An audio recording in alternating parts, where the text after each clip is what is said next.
Hey, Andy here from builderhottub.com. In this video, we're going to look at 5 DIY hot tub design mistakes that you want to avoid. Let's go ahead and take a look.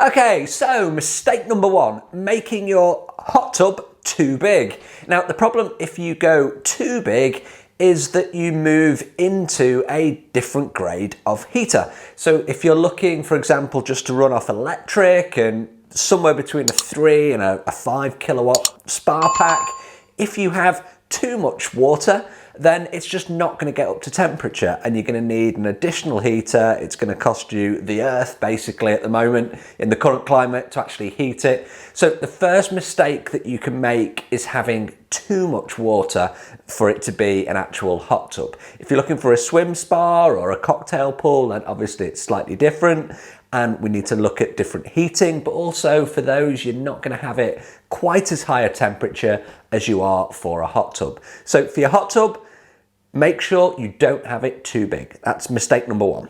Mistake number 2 is badly proportioned seating. So either your hot tub that you design is too deep, the seats perhaps are too high, the seats perhaps are too narrow. All of these can lead to a bad experience once you fill it with water and you actually get into the tub. So one of the key elements of the design is getting those proportions of the water height, of the seat depth, all right before you actually go any further than the scrap of paper that you're actually designing this on to get started. Mistake number 3, this is my favorite one because I made this one. It's not leaving enough space for the control room. So those of you that read the blog or if you've watched some of the videos on the channel, I talk about the control room a lot. It is kind of key to your hot tub.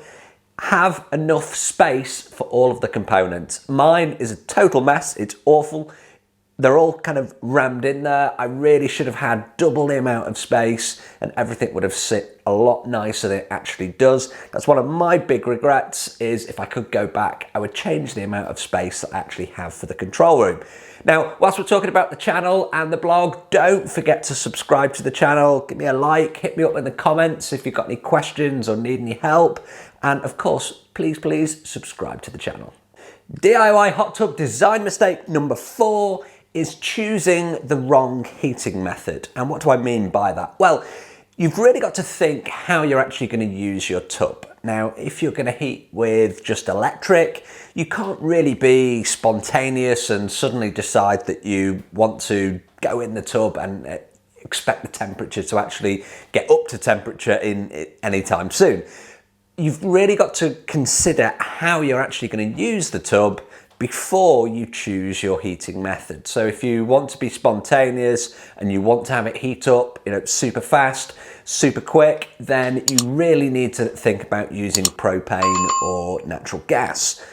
If you are looking for simplicity, electric's a really good way of doing things, but it does take a long time to actually heat the tub up. So you really need to be mindful of that. Now, I actually have a video on the channel about which heating method to choose, and I'll also drop a link in the comments below to a blog post that I have for helping you select the right heating method. So for me, number 4 is definitely make sure you choose the right heating method. Number 5, plumbing. When you are planning the plumbing for your hot tub, wherever possible, use the least amount of bends, the least amount of fittings, the least amount of gate valves, reducers, anything that's going to impact your flow, you really want to try and avoid. So the biggest problem that you can have with your hot tub is not having enough flow to be able to power all of your jets. And flow is decreased by length of pipe, height that the water has to travel, which is known as head height.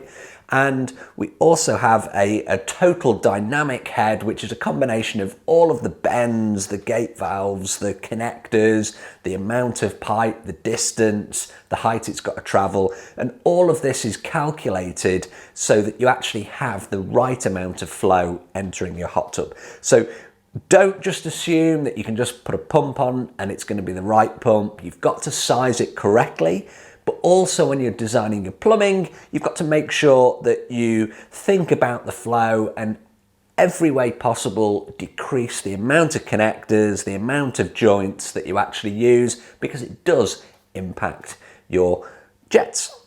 As always, I hope you found this short video useful. Please do subscribe to the channel.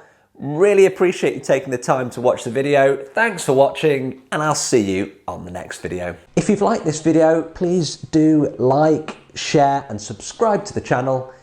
See you on the next video.